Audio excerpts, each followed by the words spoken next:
It's the Happy Families Podcast, the podcast for the time-poor parent who just wants answers now. I'm Dr. Justin Coulson, and I'm joined by Luke and Susie.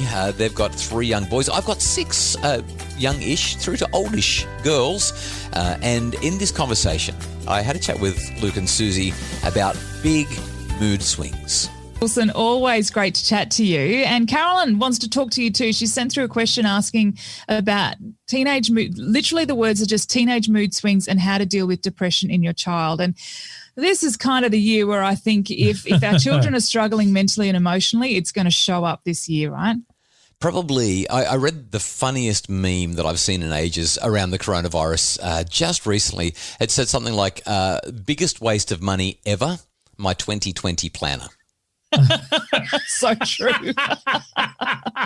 Throw that in the rubbish bin. But the problem is, when you've got a teenage girl, or when you've got a child or a partner, husband, wife, spouse, whoever it is in your life that matters to you, when they're feeling lousy, what tends to happen is their moods can seesaw. Regulation of emotions is a really big challenge. And when stress and duress are increased, that regulation of emotions becomes even more challenging. Is it just an life experience to know how to regulate the emotion, or is there something sort of physical or more chemical into what's causing the mood swings? It's both. So there is a developmental trajectory of emotional regulation. Researchers have found this for years and years and years. We know anyone who's been a parent for more than 5 minutes knows that a brand new baby has zero emotional regulation. They just don't have it. And that's because the brain develops from the bottom to the top. That is from the brain stem up through the cerebellum, all the way through that limbic system and all the way to the very top where the cortex is. But it also at the same time is developing from bottom to top. That brain stem cerebellum, that's all about respiration and balance and keeping the heart beating and making us breathe, all that kind of thing.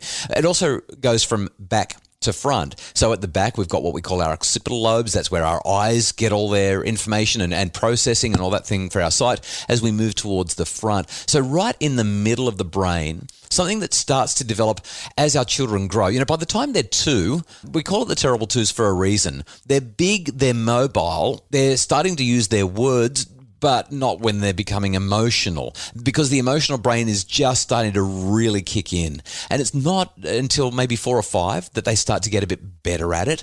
And usually by about the age of 8 or 9, developmental psychologists will say, well, the kids have now got a reasonable grasp on what we call emotional regulation.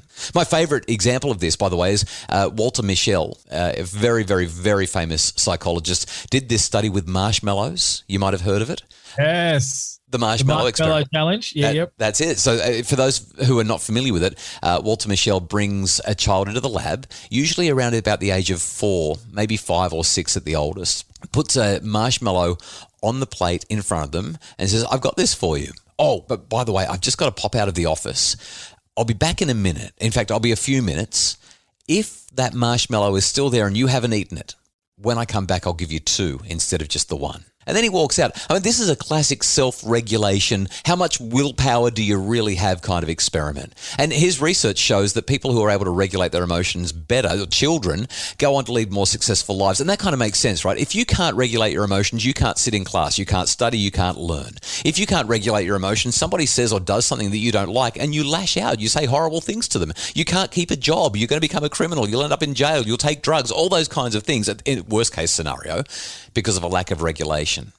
And if you're struggling to regulate your emotion, watch those videos because that will make you laugh because they're amazing. They're so much fun. And you see these kids doing their best to not eat the marshmallow and they're just having the tiniest nibble, or they're turning the back on and saying, I'm not going, all that sort of stuff. Yeah, or they're poking them. That's some of my face down on the desk and then poking the marshmallow. We move up into the teenage years then. Yeah. Our brain is still developing. Yep. We have the added addition of knowledge that's coming in, and maybe to an extent an understanding that we know more than we actually do at that point. I knew everything when I was a teenager. Yeah. I know way less now. And there's these strong mood swings, hormones are raging, and then there's the pressures of society, and we are seeing a large number of anxiety, depression and stress showing up in our teenagers. So what do we do as parents to, try and help and support and create as much stability through that time. Yeah, so this is where it gets really interesting, because by around about the age of 8 or 9, our kids should be able to have a reasonable grasp on their emotional regulation. Having said that, I know plenty of adults that still struggle with this, right? So, but in their teen years, we talk all about how their brain isn't fully developed. It actually is overdeveloped. The prefrontal cortex, which is in charge of planning, has too many neurons. And as a result, it has to go through what we call a synaptic pruning process to get rid of brain cells so that it can become more efficient. Because the prefrontal cortex is not efficient, that emotional brain, it's revved up, red hot and ready to go. And that's clashing with this other adolescent developmental necessity. And that is that they're supposed to start to separate from us as their parents and be who they are. Now, something like a coronavirus pandemic where people are in isolation or they're being locked down or families are being forced back together is terribly hard for kids once they're in adolescence, because they're now under our umbrella again, but they don't want to be. And so this just inflames it. It makes it even harder. The great challenge for us, therefore, is to be able to work with their emotional mood swings and help them to stay regulated. So I can give you a bunch of tips about how we can do that. That might be helpful. That would be fantastic. I just think that context is really important, though, that developmental context, because when we understand that all of this is happening to our children and they can't do anything about it. I mean, that's what Luke's initial question was. Is this physiological? Is it psychological? Is it social? What's going on? Well, the answer is yes, it's all of that. So as a parent, if I've got a child who's having a really big mood swing, rule number one is that I've got to keep it together myself.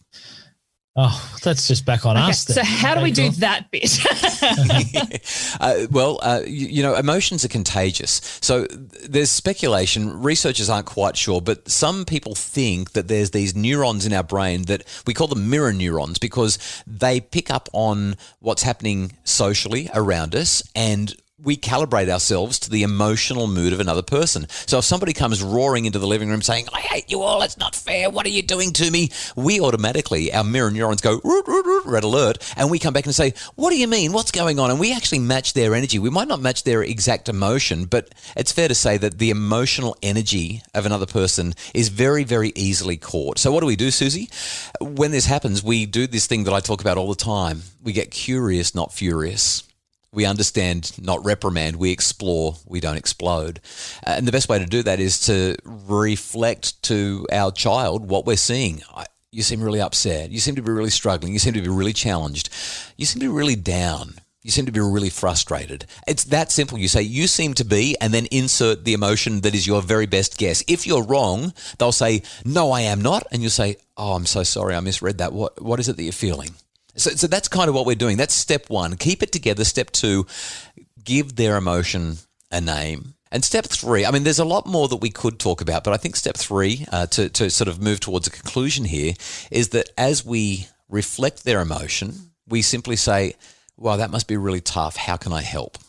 Now, it won't always work that way, but if we can be moving towards that point, that we just want to listen and then offer to help, and take our time getting to the helping bit. Make sure that they feel safe, comfortable, and heard before we get to the "how can I help" bit.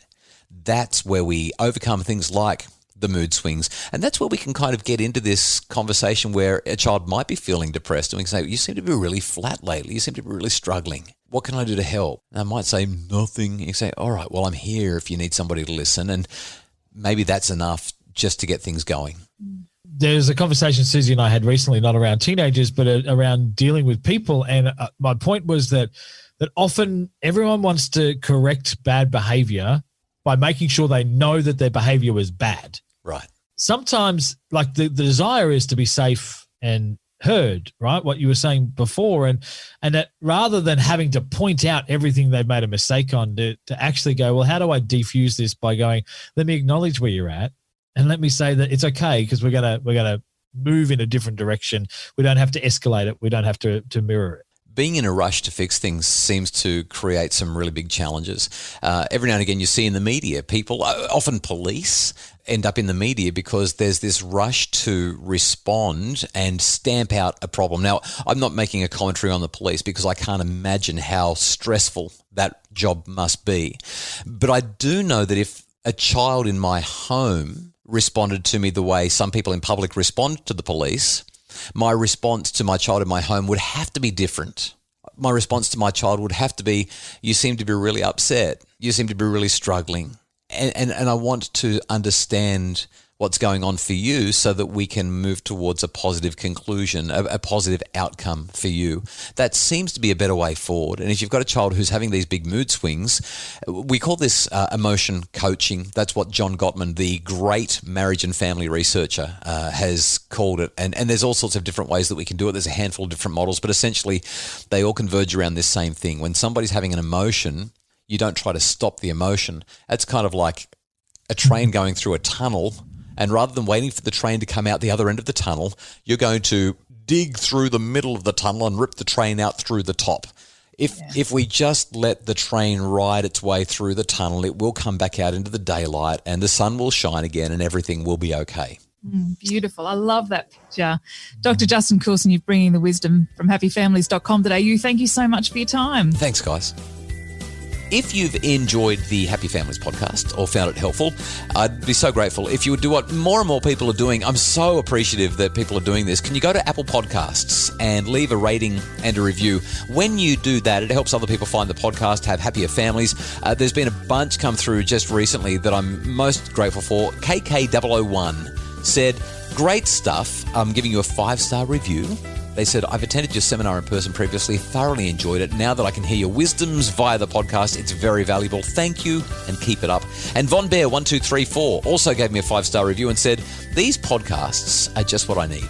Easy to understand, simple steps, and well said, even when you need to look at yourself and readjust how you might be parenting. Thanks for your encouragement and words of wisdom. Well, thank you, Von Bear 1234 and KK001 for your 5-star reviews. They mean a lot, and like I said, it helps other people to find the podcast. Thank you for doing that.